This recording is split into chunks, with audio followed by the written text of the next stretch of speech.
Nirvignam kuru me deva sarvakaryeshu sarvadam.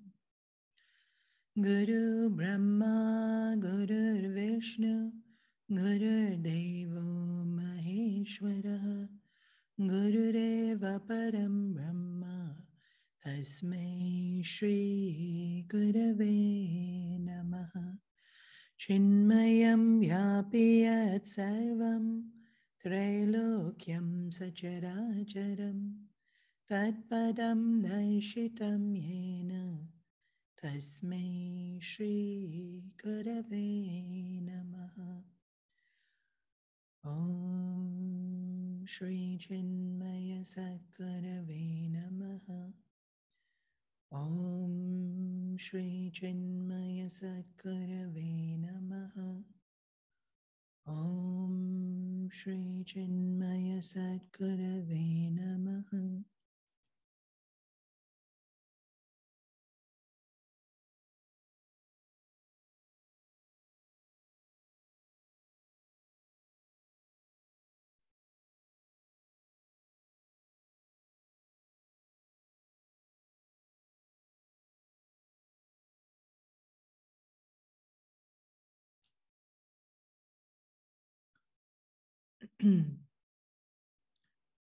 Who am I is the most fundamental question that we have to continuously revisit.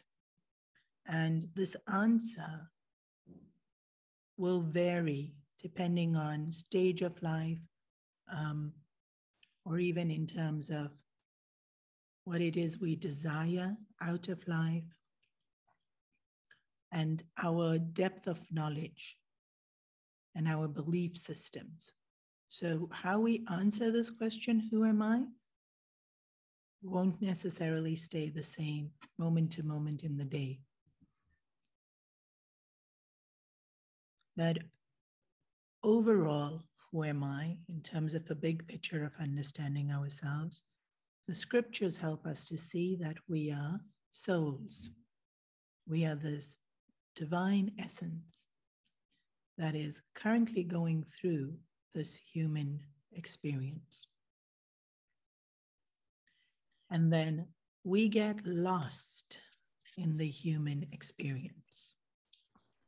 And sometimes we get so lost in the human experience, we even forget this divine aspect of ourselves exists. And depending on people's belief system, they'll say they don't believe it exists. So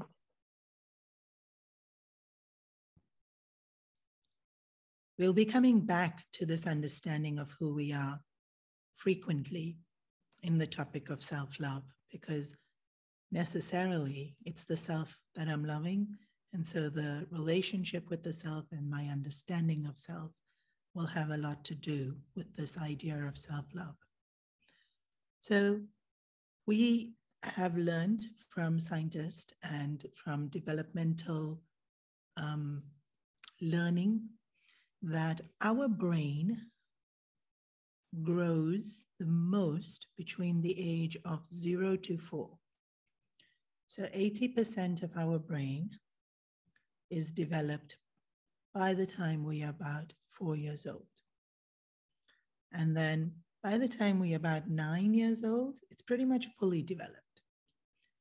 Now, even though it's developed at this stage and at these milestones, the beautiful thing about our brain is that we can constantly change it.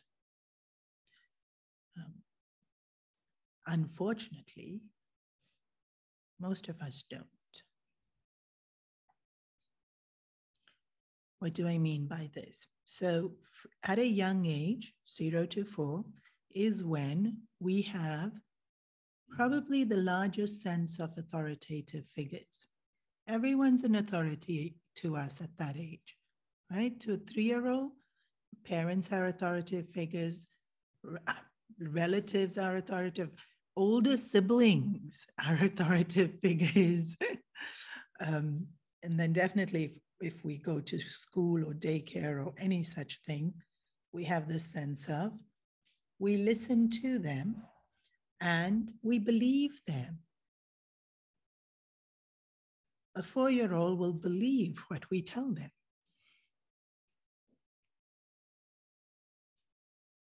There's this beautiful innocence and acceptance that we have at that age.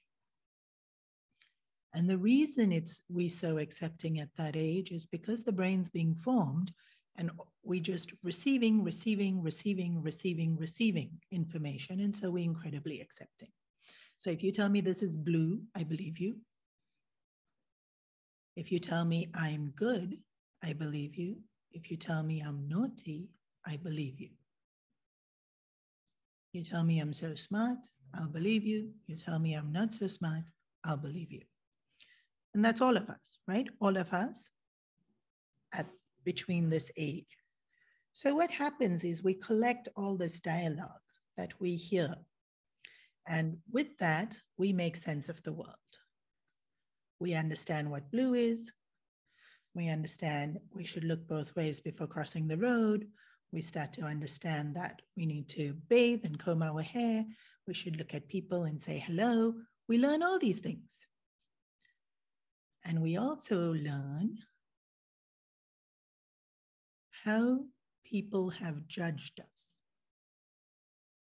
And so if you talk to a 4-year-old and you tell the 4-year-old, here, have some candy, they don't necessarily have it. When I was 4, we just all ate it. But nowadays, they don't.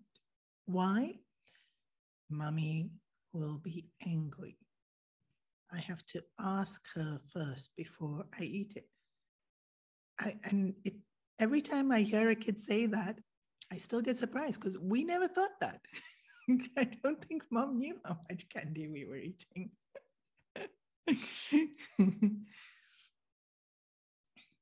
So this sense of being reprimanded gets hardwired into our thinking. If you do this, people won't like you. If you do this, I'm disappointed in you, or that's not nice, or whatever it is, whichever language we use. And so we hear good things, we hear bad things, both. But because we're so young, we extremely easily intimidated. And so even though lots of positive things are being said, the things that are negative tend to stand out. Now, please, please, please, I am not blaming parents. I am not blaming teachers. I am not blaming any adult for talking to any kid in any particular way. I'm just going through the process of how we develop self-talk. So we learn what to say to ourselves from what other people are saying to us, or what other people are saying to each other. So sometimes parents are very, very aware and they speak very sweetly to their kid. And I've actually seen this happen a few times. But as a couple to each other, they're biting each other's head off. Yeah. So to the kid, they're very sweet, but they're yelling at each other. The kid hears both. And both becomes part of their self-talk. Now, maybe it's not even real people, because thanks to social media, they watch TV. We watch TV, or nowadays memes, YouTube, Insta. Wow, the list is so long, what we can watch. And even all of that becomes examples of self-talk. So who are we? We are physical beings. We are emotional beings. We are this personality that we have. And we are also this narration of a voice that's there in our head, which is like almost a separate entity. It's not our personality, right?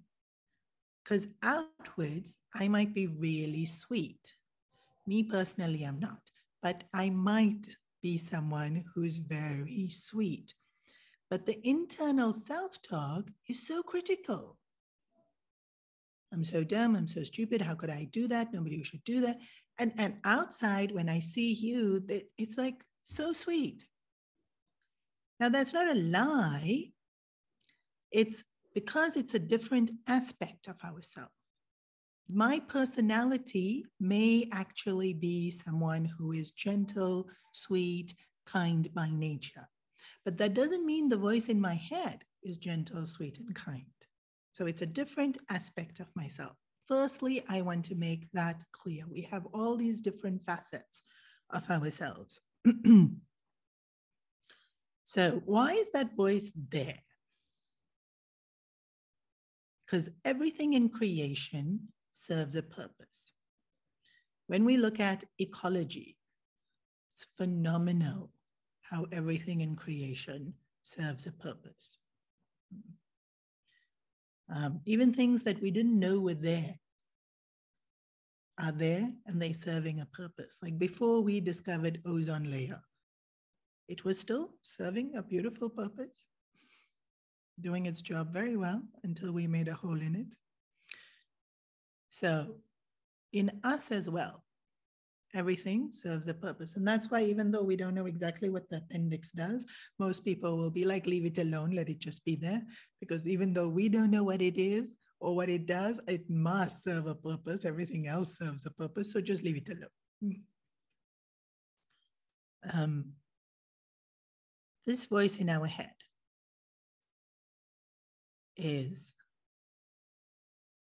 does a few things. The voice in our head, one, is self-assessment. And on the spiritual path, we can talk about that in terms of introspection, in our meditation, what thoughts we are thinking, all of that, self-assessment. So something like when the doctor asks you, where's the pain? We all go into our head and where is it again? I don't know if you do that. I have to check with myself. And then is it sharp or is it gentle?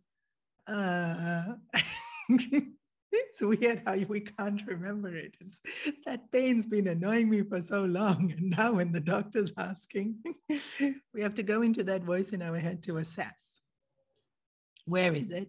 And how does it feel? How often does it come? So self-assessment is just this very general checking in to see that everything's okay, physically and emotionally. And it can be overdone because like sometimes in therapy, they'll say, label the feeling. And so how are you feeling? What did that make you feel like? It doesn't always have to get so labeled. The self-assessment can just be like, don't feel good. It's enough. I know that I don't feel good. I need to sleep. So self-assessment serves a very valuable purpose, and I don't have to elaborate on that. The voice, it's also there as a conscience.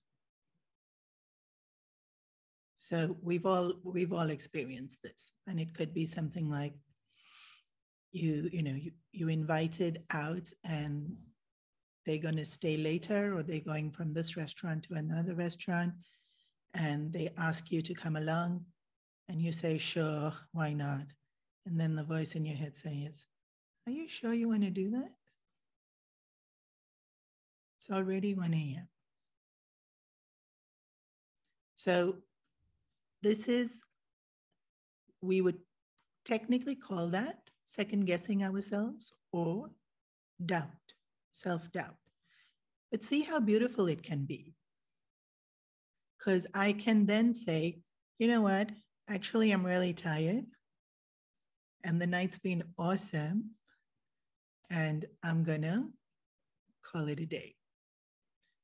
which may or may not be acceptable in certain social groups, but it's not that I didn't socialize. It's not that I'm being anti. It's not that I'm being selfish. It's I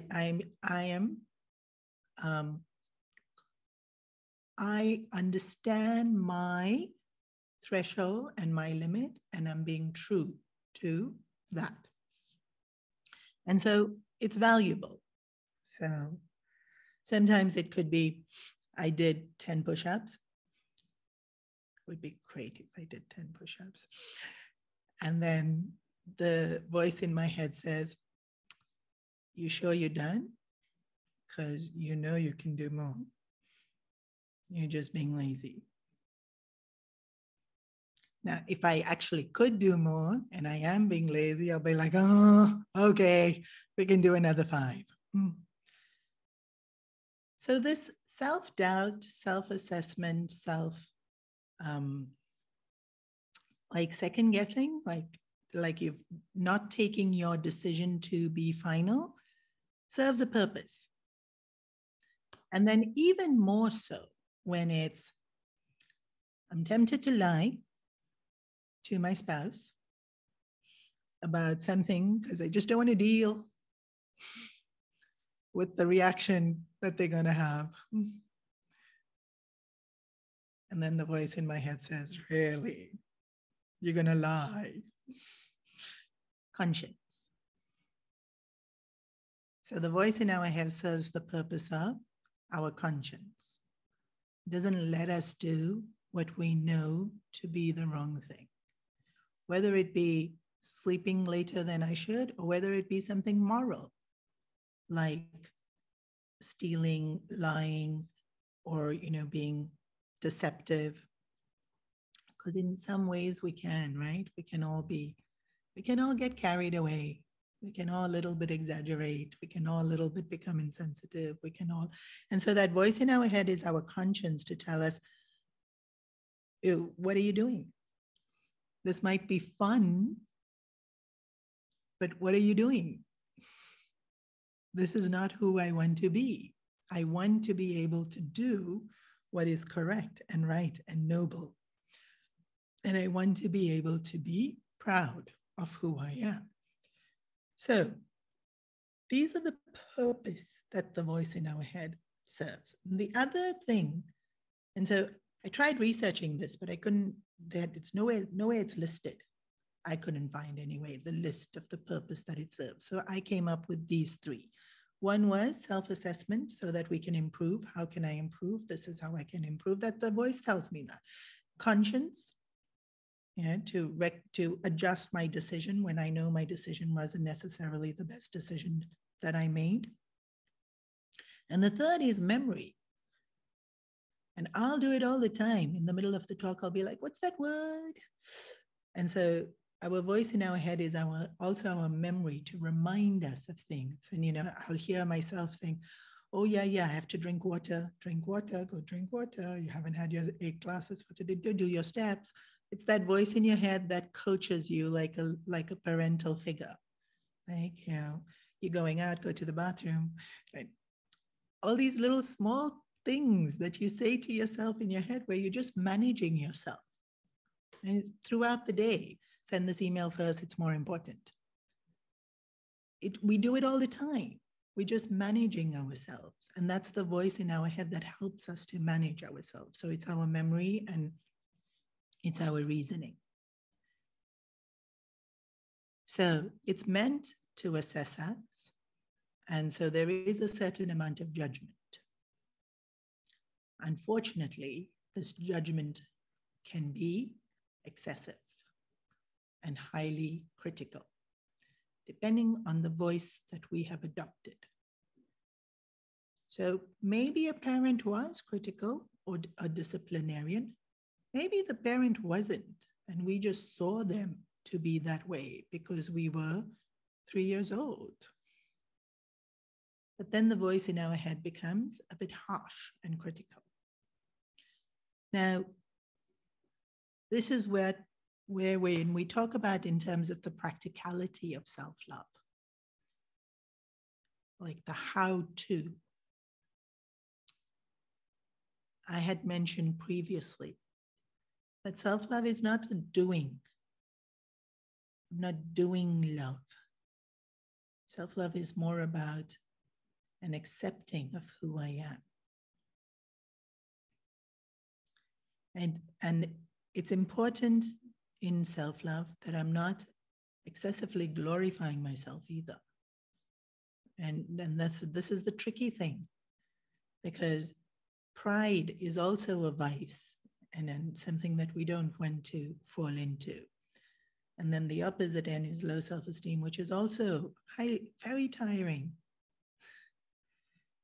to constantly to criticize ourselves and to not feel the energy to be able to do all the things that we want to do.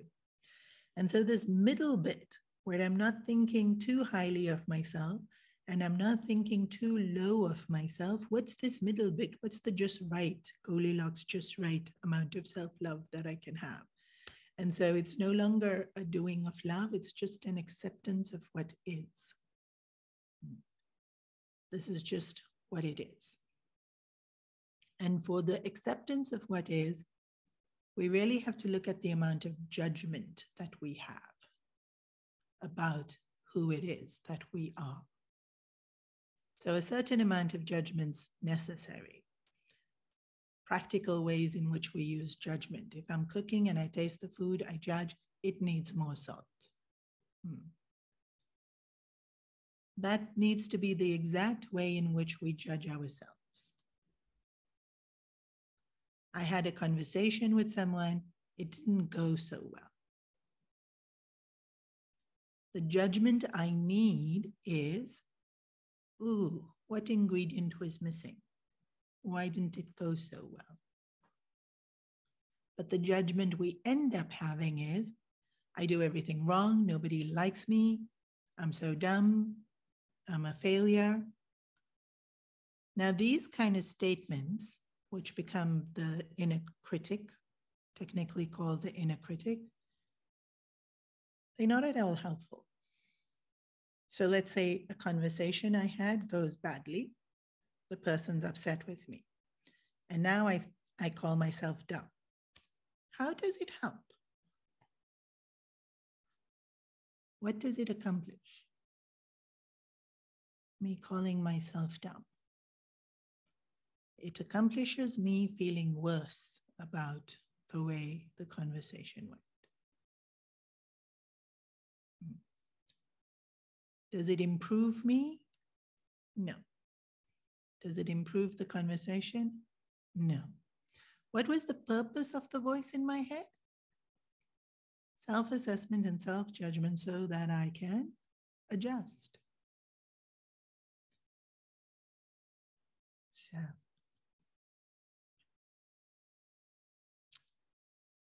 the best way to edit this.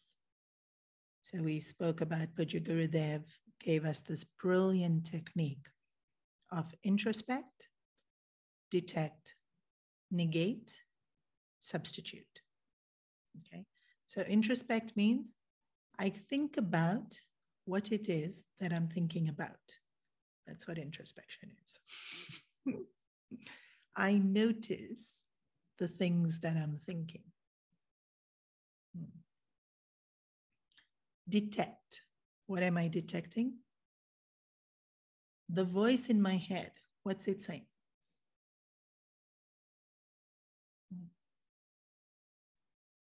And then this is part of detect. Yeah. Is it helpful? Is it serving its purpose? So is it serving its purpose? I know these are not thoughts. I'll come back to a thought, but I'll give you another example to show it better. I have to have soup, or I'm going to drink soup, and I have a fork. Doesn't work.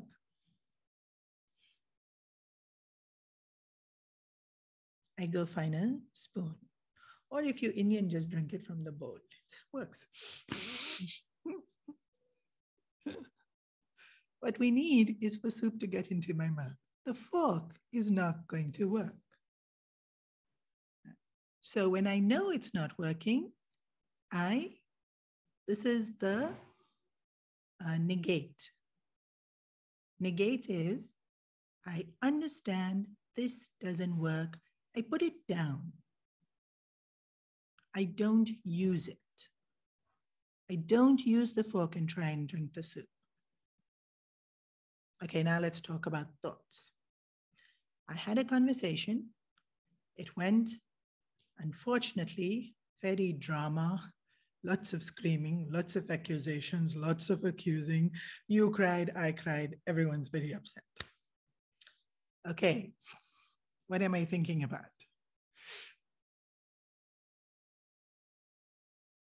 Good question. What should I think about? Most people will say, what did I say? No. The first question I would ask, what did I go in there with the intention of?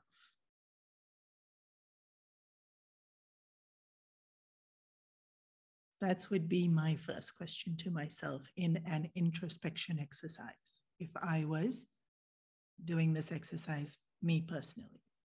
Why? Because my intention would have been felt by the other person before I even opened my mouth.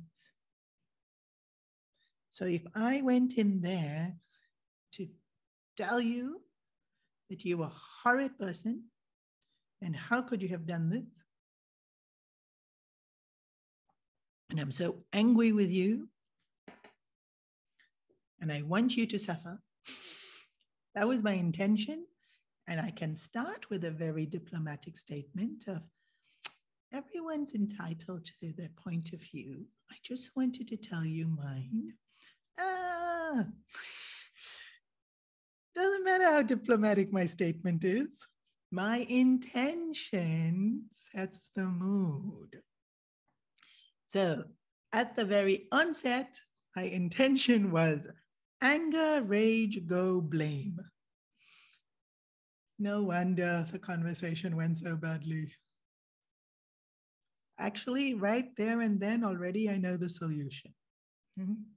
Let's say my intention was really good. I genuinely wanted you to see another point of view. In fact, not even for me, for you. I'm being really nice, Sattvic, compassionate Swamini. And I go into the conversation. Then why did it go so badly?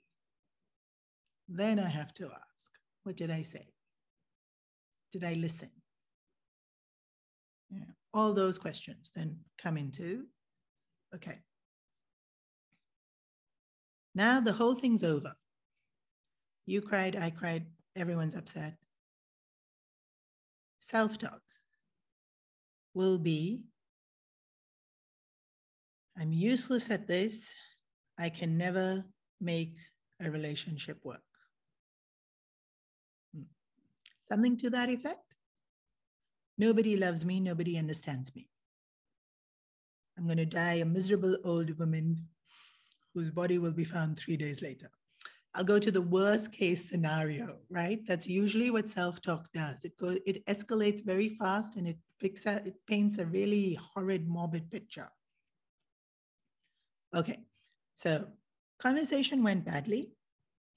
And inner critic will say these kind of statements. The statements of, I don't know how to speak, I'm hopeless at expressing myself, I always make things worse. Those are the kind of inner critic things that make us feel worse about ourselves. Is this helpful? Is this going to get the job done? Which job? 1, for me to be better at doing it. 2, for you to understand what I'm saying. No. Then when I knew the fork wasn't working, I got rid of it. And then I pick up a spoon, which will work. So here, these thoughts, the minute I detect and negate. Negate is they're not working. They're not accomplishing anything except making me feel terrible and giving me a wonderful excuse to feel bad about myself and do nothing about it. Okay. Then I need to think, okay, I need to learn better communication skills. This thought is fine. Gives me a direction. Where will I learn communication skills? YouTube. Really, I'm not even kidding. And if it doesn't teach you everything you need to know, it will tell you where to go. Somebody will mention some book, some course, some professor, something. It will be just you start somewhere. I need to learn communication skills. I need to learn how to express a thought. Then we start, learn.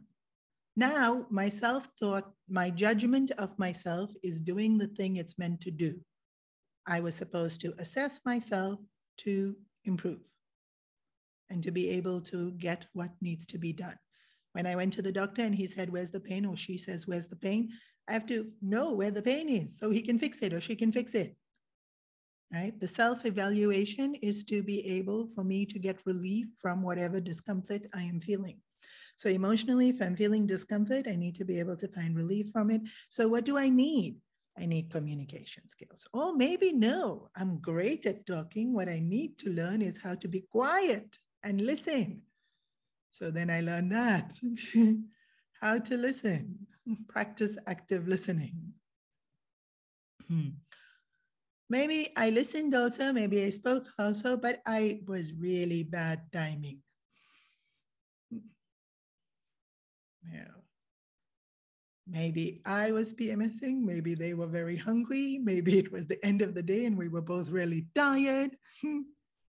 We find why, and then we find what it is we need to do to get the outcome we want. Self-talk changes from criticizing myself to evaluating what can be done. And then, just like self-talk is my constant managing of myself, got to brush my teeth. I have to remember to do the laundry before I go to sleep. I have to, in the same way, whatever skill it is that I need to learn, I use my self-talk to learn it.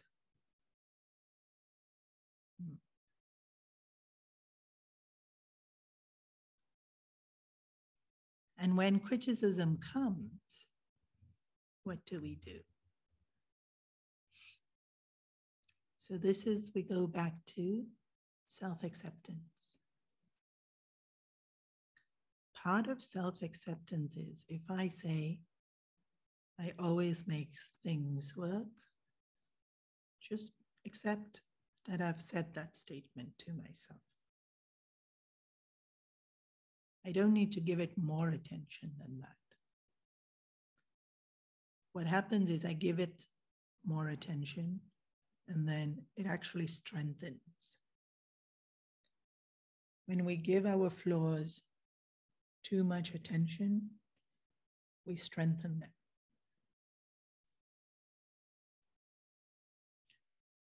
And so just as a general rule, you'll hear this often, what you resist will persist. And so even things about ourselves that we don't like, when we resist seeing them, they persist. When we resist accepting them, they persist. And this acceptance is crucial. Without accepting what it is that I've done or who it is that I am, change can't take place. So it is. You know, what I love about spirituality is that the sentences that are most important to remember are so short. The most profound sentence that you will ever hear is, I am. Full stop. Two words. Who am I? I am.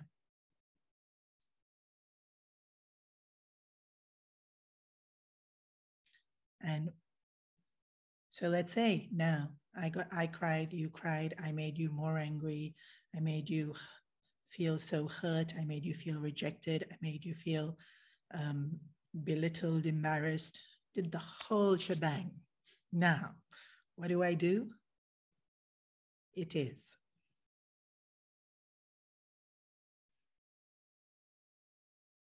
What is? Whatever it is I did, it is. We add too much to I am. We add too much to it is.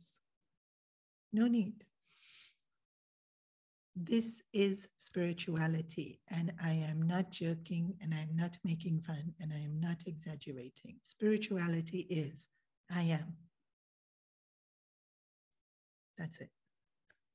It is. That's it. That's acceptance.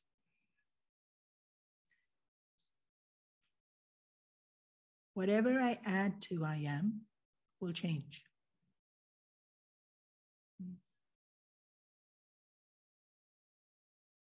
Whatever I add to it is will change.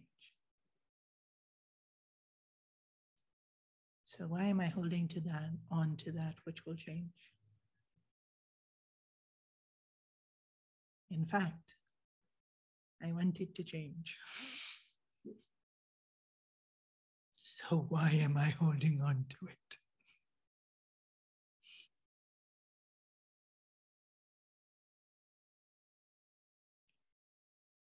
I accept.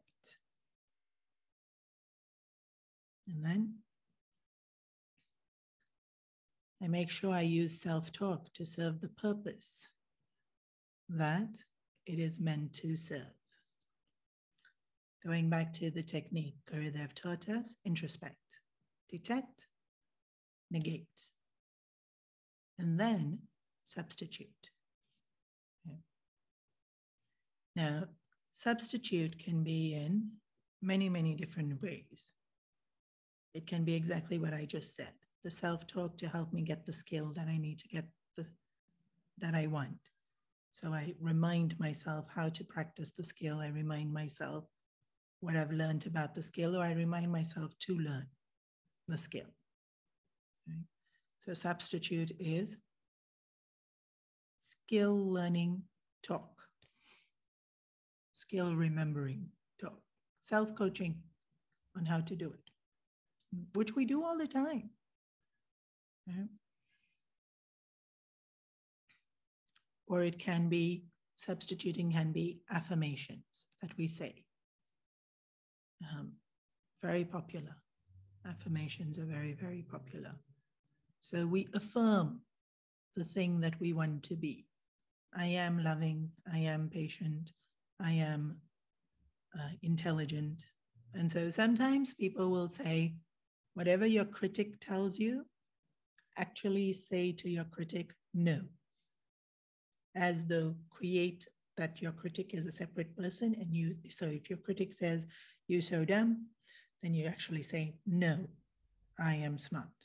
And so you actually counter it. You can try.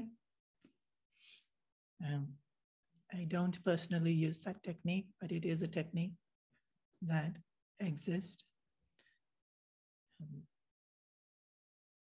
And objectifying the critic also kind of helps with sometimes for people when their critic is very nagging, very abusive, very pestering, very seems larger than life, then you make it into this entity.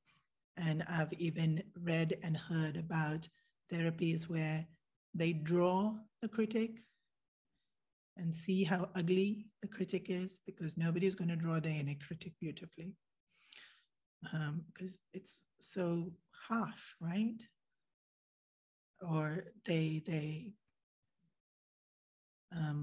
create some kind of distance between critic and me, and so it's recognized as a enemy rather than friend that should you should listen to.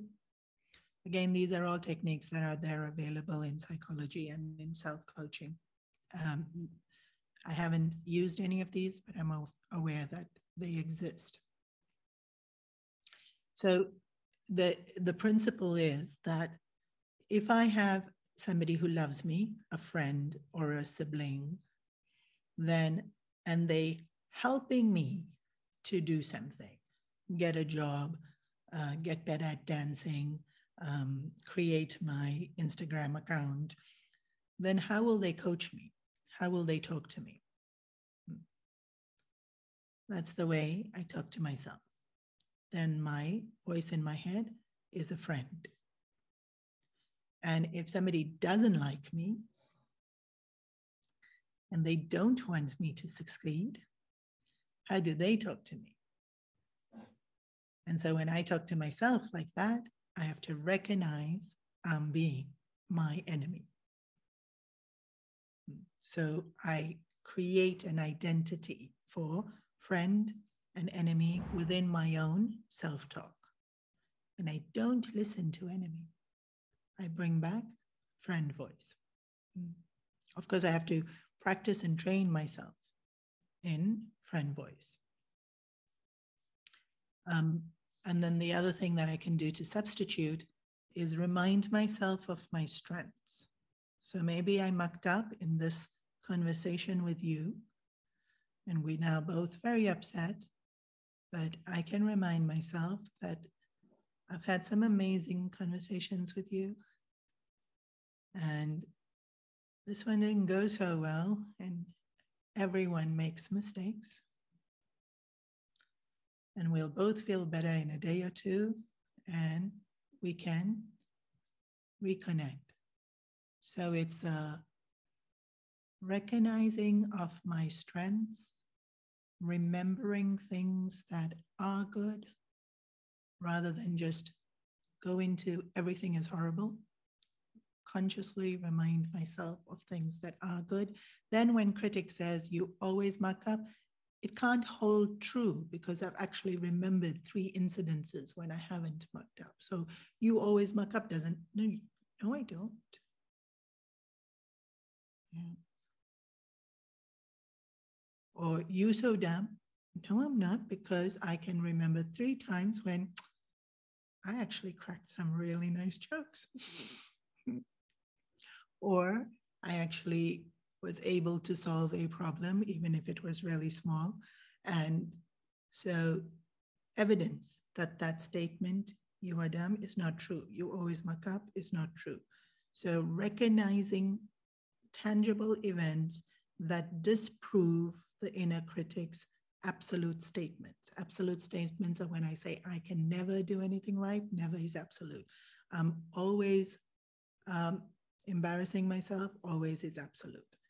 Absolute statements are too heavy. Sometimes I muck up. Yeah. And then the minute I say that, everyone does. And, you know, it's allowed. It's part of the learning journey. That's how friend would talk to us. And if you, somebody's friend, and your friend comes to you and they tell you they mucked up, what are you saying to them? That's friend voice. Okay, so recognizing strengths and recognizing very objectively what's normal. So sometimes we'll say things to ourselves like, I'm so awkward. And then in a first meeting with someone, normal, that we are a little bit awkward. So I'm so awkward, true, and normal. Yeah. I forget things, true, and normal. But I don't want to. Okay, great. We find a strategy. We write and stick post-its everywhere, put alarms on our phones. We'll find strategies. So we use this voice in our head to serve the purpose of what it was meant to be doing. Okay. And I'll talk a little bit more about the accepting of who we are. So we all naturally desire to be amazing. Yeah. We all want to be highly intelligent. We want to be noble. We want to be confident and leadership qualities. These are the ideals that we want for ourselves. And then we're not there yet. So what we want to be and what we are in that gap, that since we're not there yet, we tend not to want to accept where we are because we're so busy wanting to be this ideal person.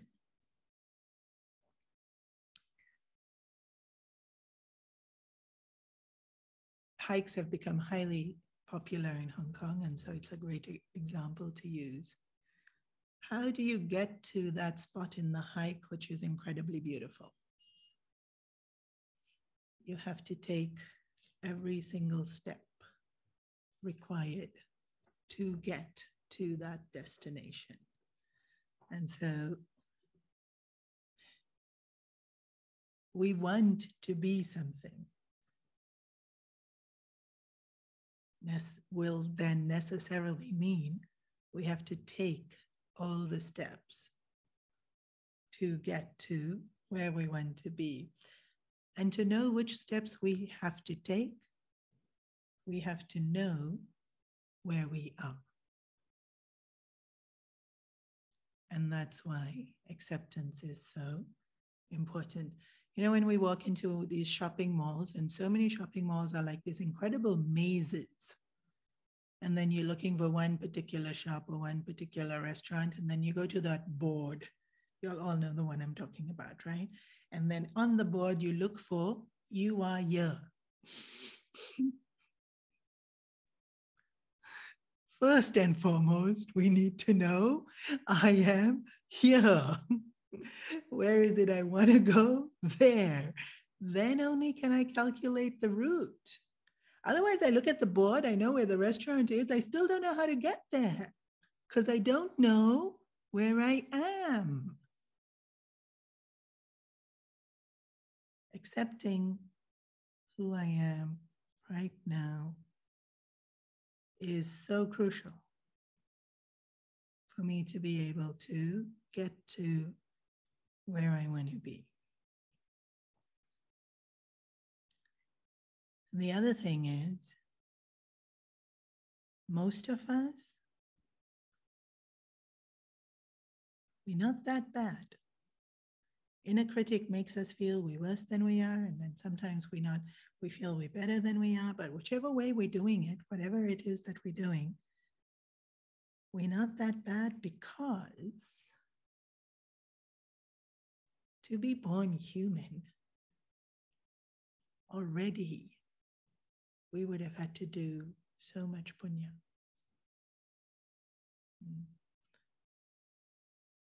A human birth is so incredibly rare. And if we have it, it's such an incredible privilege. And it would have taken the effort to have this human birth. And so some effort would have been made to have this human birth. And so some good is going to be there.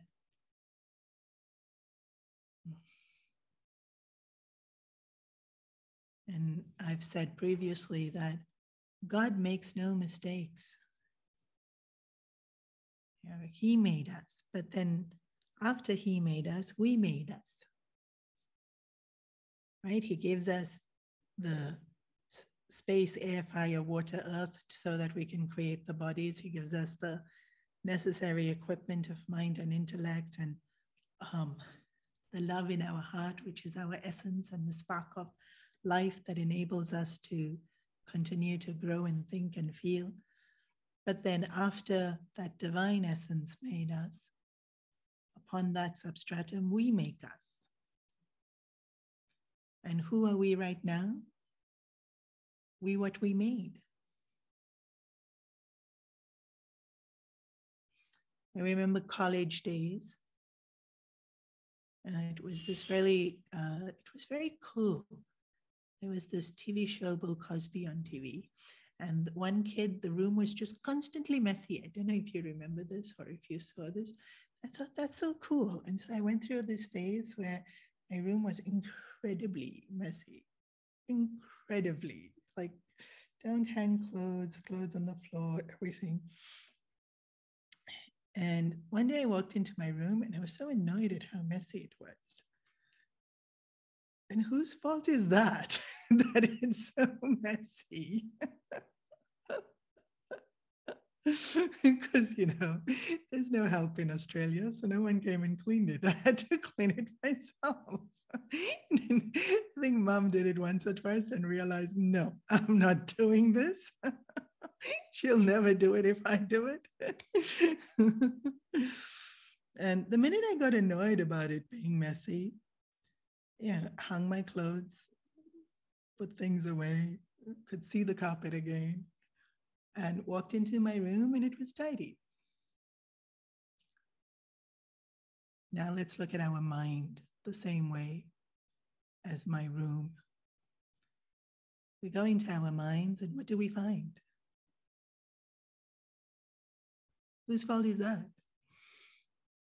Well, let's not use the word fault because it's a talk on self-love and not being critical.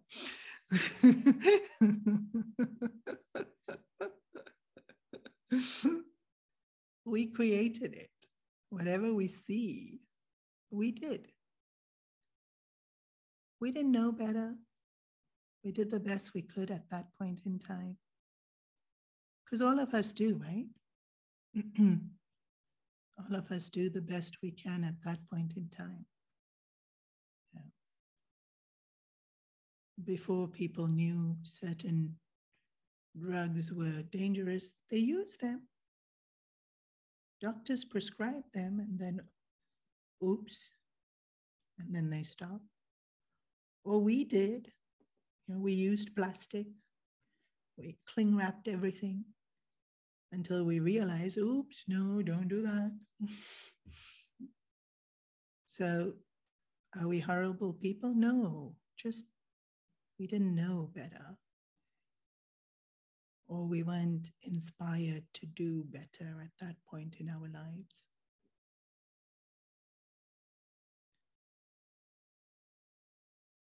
So the good thing about me creating myself is I'm still doing it.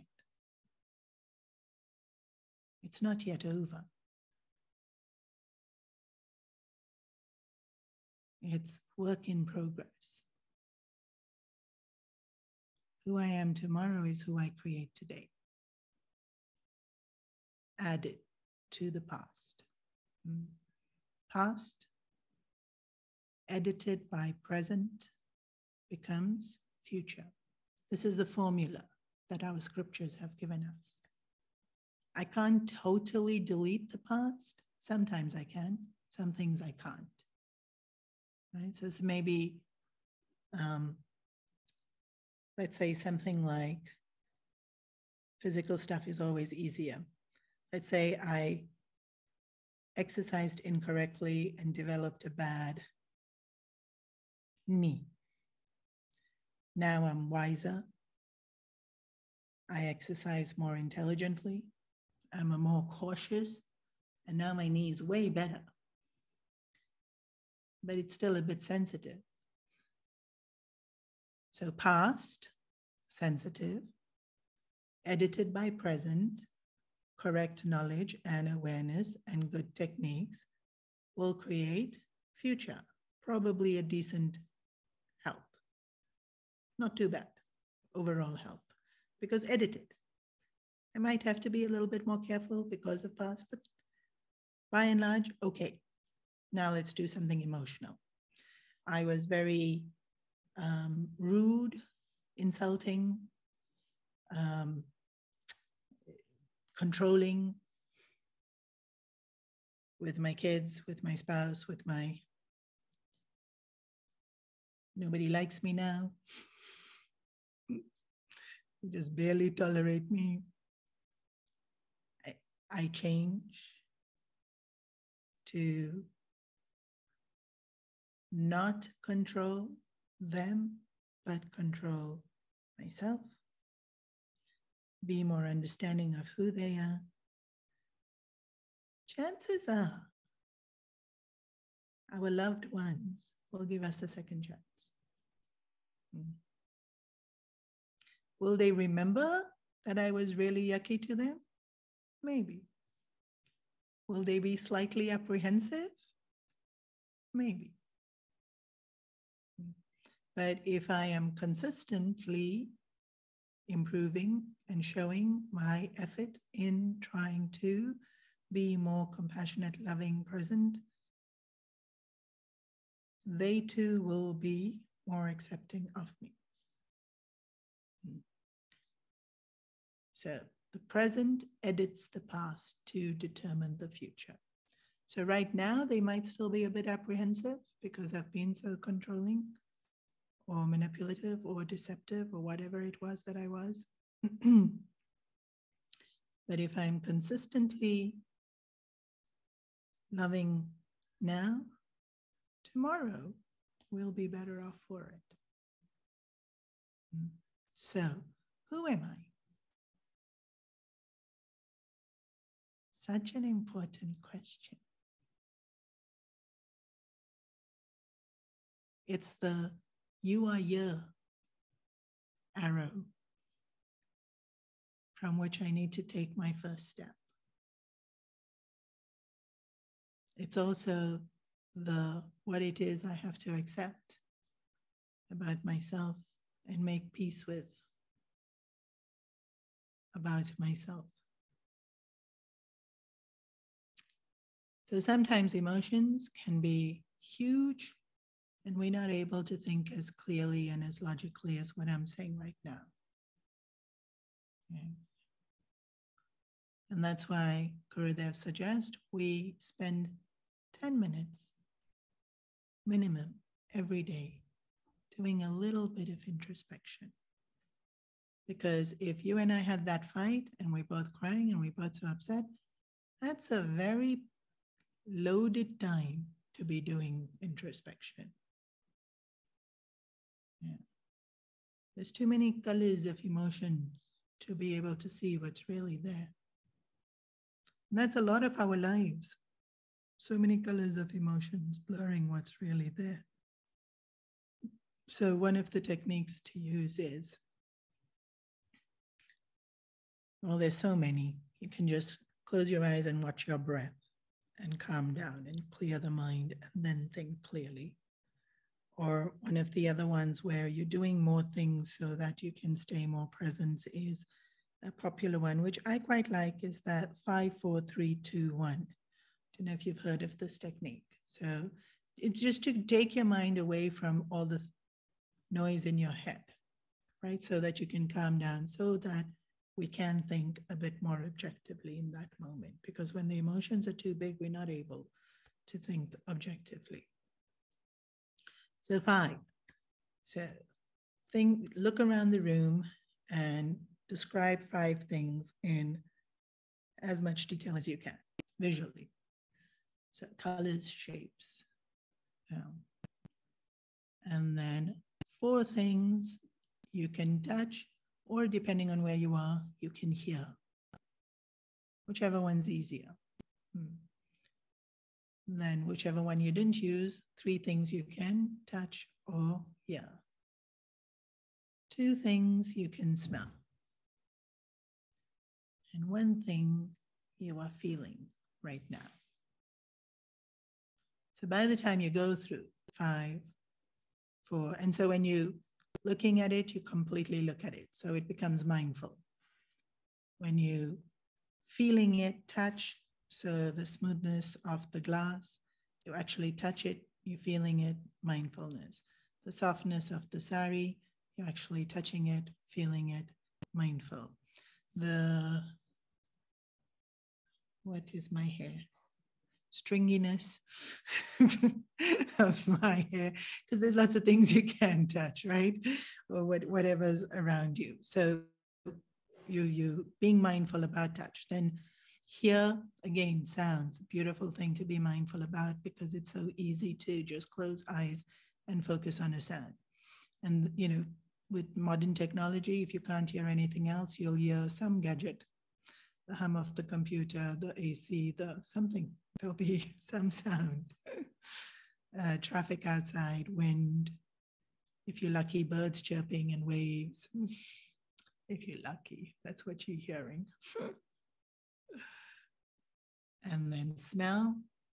There might not be any smell, but you can try and see.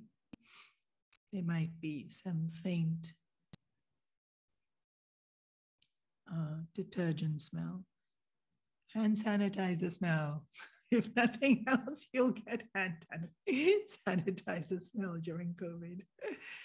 And then one thing I'm feeling. So by the time you've done this, 5, 4, 3, 2, 1, the mind's had hopefully a good enough break from the avalanche of emotions and badgering of self-critical thoughts.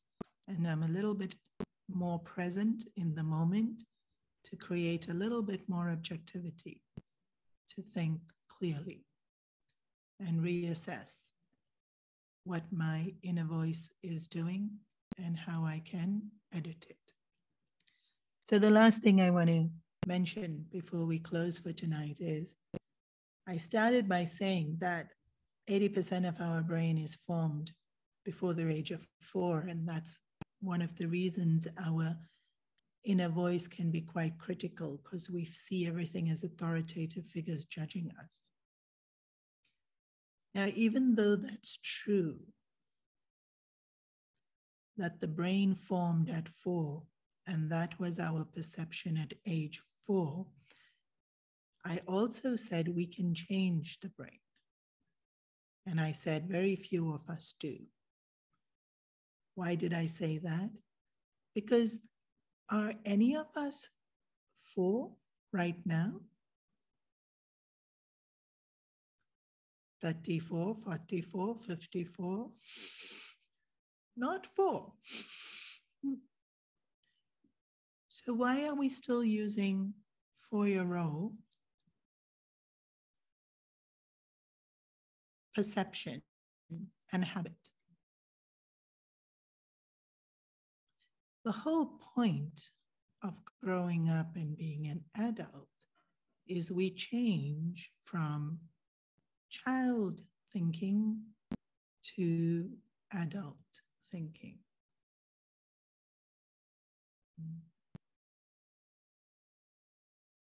There's a beautiful term that has more recently been introduced called self-parenting. And it gets interpreted slightly different depending on who's using it. But Swarupananda did a talk last year on parenting, and he ended with self-parenting. And how he defined self-parenting is the part of us that is still thinking like a child, then the adult in us needs to parent that child in us. We are adults. We no longer need mommy, daddy to tell us we are smart, we are good, we are. No. They may not. It doesn't actually matter what they think anymore because we are now adults thinking for ourselves. Maybe some teacher, some authoritative figure, some unpleasant experience happened and we were scarred and made to feel we were less than. Maybe. But am I that age now?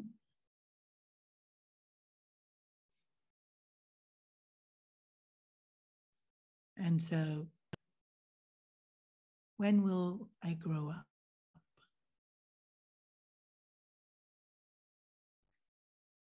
It's up to me. Yeah. And, part of us being childlike is actually fun. We don't want all of us to grow up. Part of us can still be a little bit spontaneous, a little bit playful, a little bit innocent. That's fine. But the part of us that is wounded and then encourages critical thinking of ourselves and negative judgments of ourselves, that part of us, just like if a child was in front of us, we'd nurture them out of it. And the whole point of parenting, and that's why it's nice that the word used is parenting, is you parent a child to become an adult. So if I'm parenting myself to become adult. Sure, my brain was formed at 4. It doesn't need to stay there.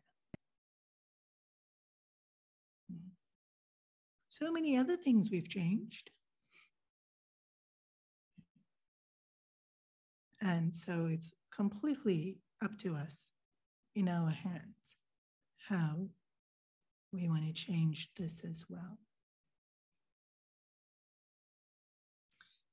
Over the course of the week, somebody asked me a question on self-respect. Self-love and how does it tie into self-respect? And the word self-respect gets used in terms of, don't let people walk over me. I should have self-respect.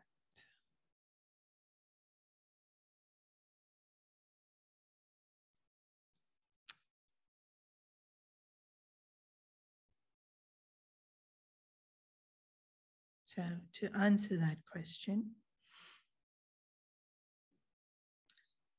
so part of self-acceptance, and please note I use acceptance far more than I use the word love, is understanding, once again, who I am, how much I can do, and how much I want to do.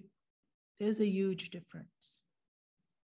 If we go back to the push-ups, how much can I do? How much do I want to do? Very big difference, especially if it's me exercising. How many do I want to do? None. How many can I do? Well, not that many, but a few. This is so true with how patient can I be? How patient do I want to be?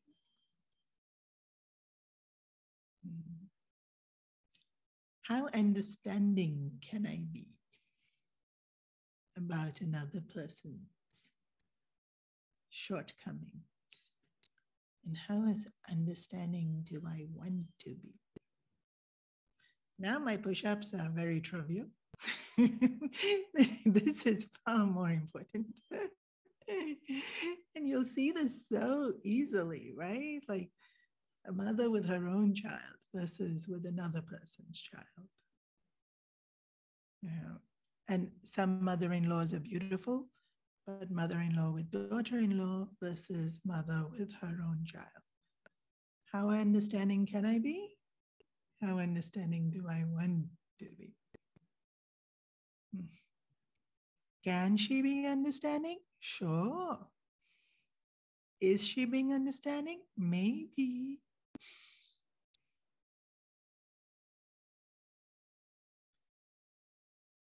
Self-respect doesn't feature. If I can, and if I can't, I genuinely can't do 20 push-ups, then I'll be very clear.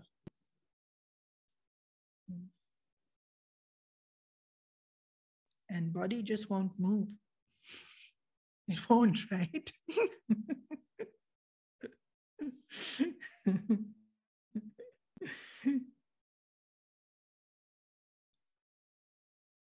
Should I let other people take advantage of me? Of course not. Are they taking advantage of me? Maybe. Maybe not. Maybe I just don't want to do it.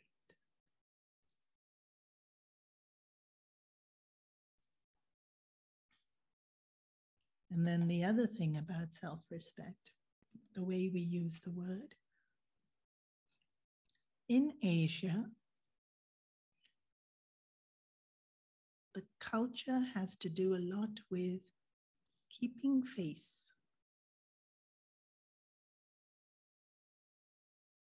Do y'all know what this keeping face is? I'm using the right term. That's not self-respect. Keeping face is not self-respect. Keeping face is pride.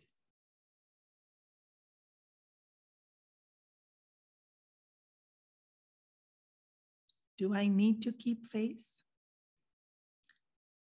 Culturally, some of us might feel incredible need to keep face. Is it a truth? Mm-mm.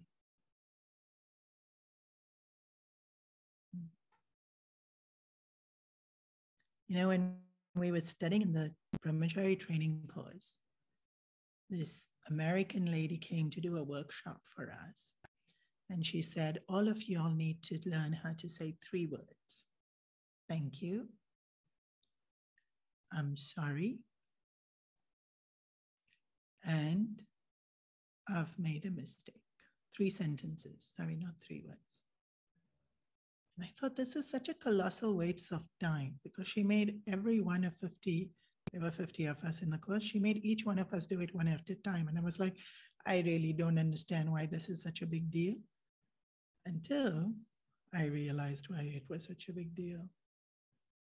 There are people who have trouble saying thank you.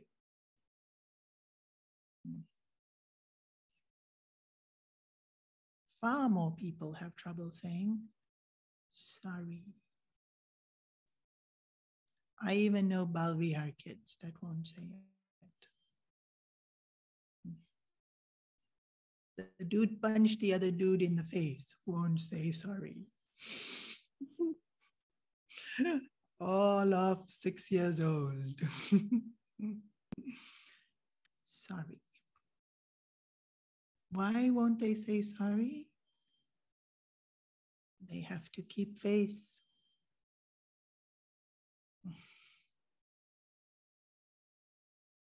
I made a mistake. Why is that hard for us to say?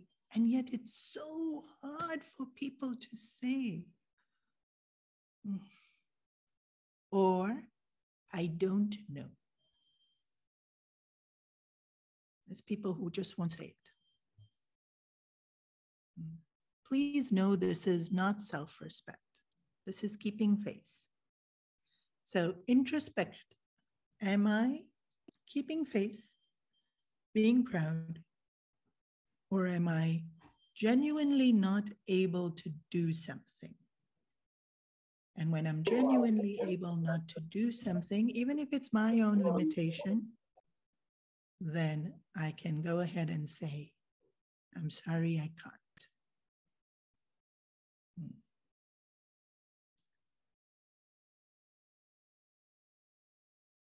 But yes, sometimes people are not strong enough and do allow others to take advantage of them.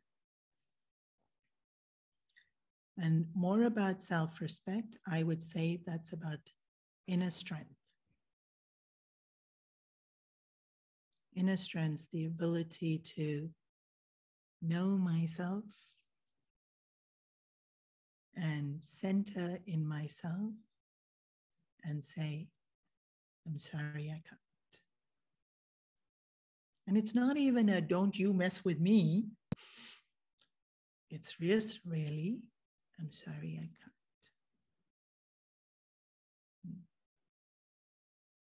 It's not self-respect as much as it is self-strength, inner strength. Okay, we'll pause here for today. Any other questions?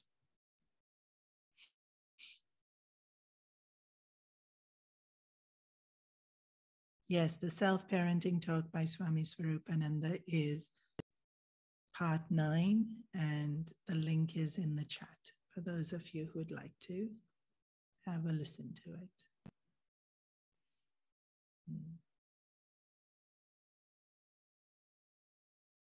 Okay. Thank you, everybody.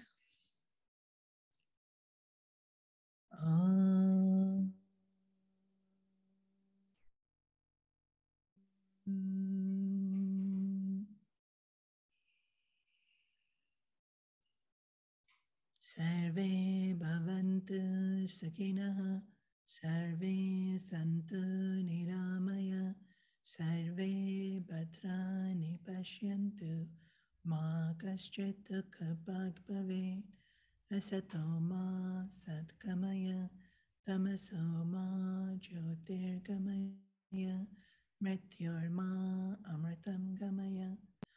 Om Purnamata Purnamidam Purnat Purnamudachyate Purnasya Purnamadaya Purnameva Vashishyate.